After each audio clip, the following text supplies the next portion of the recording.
Whew, it is a cold one. What is going on, everyone? Welcome to another very exciting episode right here on the MIgardener channel.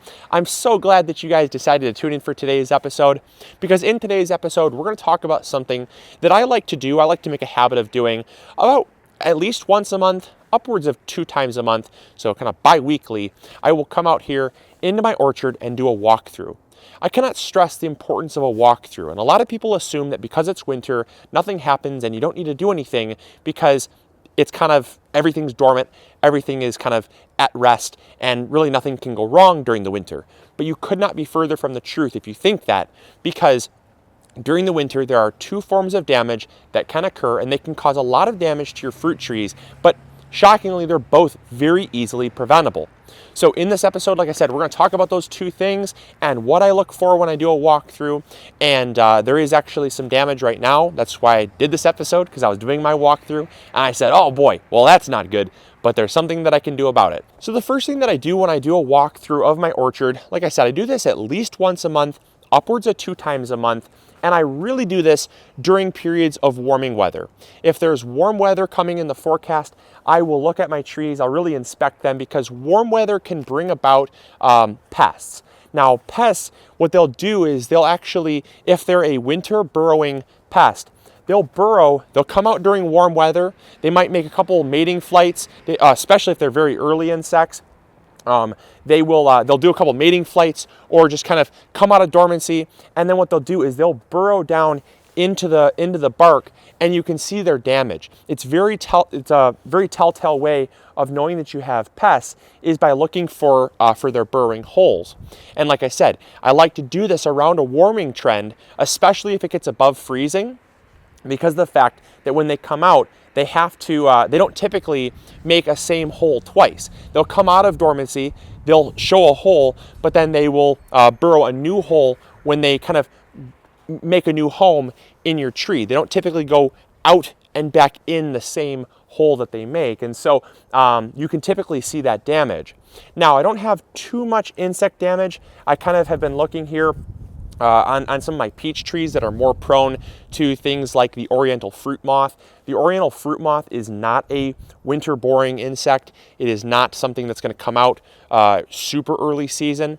You'll typically start to see the oriental fruit moth around like probably late March, early April is the first time you're going to start to see presence of those.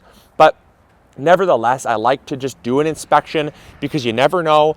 And if you do start to see some signs of insect damage, what you can do is you can apply a broad spectrum dormant oil, or kind of an off-seasons orchard oil. Very easy to apply. In fact, I'll post links to it in the description box below. We use it very regularly. It's a combination of sulfur and pyrethrum. So the sulfur helps prevent things like funguses and mildews and stuff like that in the early season.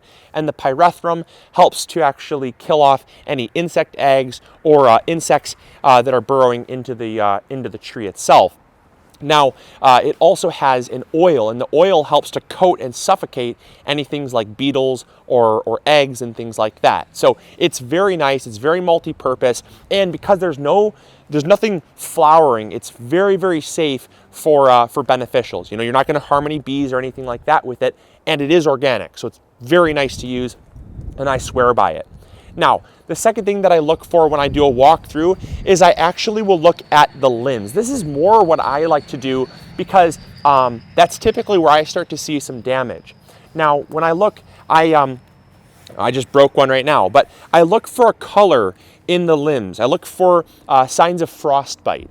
Signs of frostbite can be seen with young growth typically, and the young growth is going to kind of look almost light gray in color. It will have kind of have a wrinkly color or a wrinkly texture to it, because the reason is because it's actually being dehydrated from the cold, dry wind. Frostbite on trees is basically just caused from cold wind that cuts through and dries out the plant tissue, and when it dries it out, and ends up killing it. So coming in close, I want to show you what this looks like, because this is something that I do. Like I said, I'll walk through and I will inspect, pretty thoroughly New growth is going to have kind of, on peaches, is going to have kind of a pinkish red hue with some green still in it. It should still be nice and bendy and not break. It should not have a gray color to it. It should not have a brittleness to it. It should be still flexible with some life.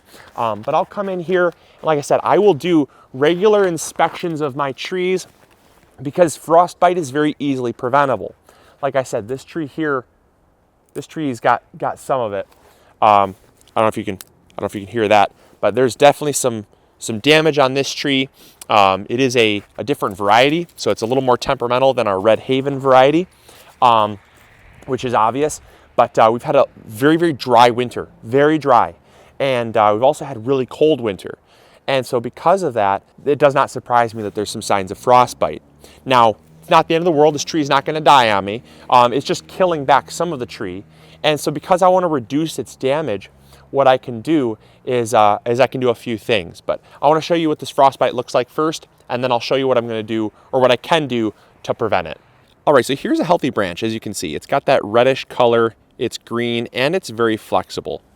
Because of the fact that it's green, greenish red, it's flexible, it still has a lot of life, this is a very healthy branch. However, I want to show you one that actually has some signs of frostbite. So this is a telltale sign of frostbite. As you can see, the branch is slightly gray in color. It does not have that nice, kind of almost like a ripe peachy red color to its stem. There's not a lot of green, and it's very brittle. As you can see, it snaps very easily. And like I said, I broke this branch off just even bumping into it. So this one right here is showing some signs of frostbite. Now the reason this is because this is really, really young growth. Really young growth is way more susceptible to frostbite than older growth because it has not had a chance to protect itself with bark. And because it's so thin, it doesn't have a whole lot of ability to bring moisture up into the tree, water up into the tree to keep it alive, so it can dry out much, much faster. But yeah, you can just see there, look at that. Now, look how simple that breaks. Very little life left in that. So what can you do to prevent frostbite on your trees? Well, it's very simple. All you have to do is either go to your local hardware store or landscape supply store and buy some burlap. They sell it in big rolls. It's fairly inexpensive, and you can wrap your tree with it. Or if you can kind of anticipate this happening, is in the fall or when the ground is thawed, take some furring strips, really nice tall 8-foot tall furring strips or even taller, pound those into the ground, and then with staples, just staple the burlap kind of in like a wall, the way that the wind usually blows. We usually get a pretty strong southeast wind in our garden here. And so the southeast wind comes this way. And so if I were to put a windbreak up on this side of the tree, it would really just act as a little bit of a buffer, because that's all burlap does. Burlap is not intended to keep your plants warm. A lot of people mistake it as kind of insulation. It's not going to insulate the tree. It will not keep it warm whatsoever. The temperature will be the same temperature inside and out. The only difference is that it helps to actually cut down the wind.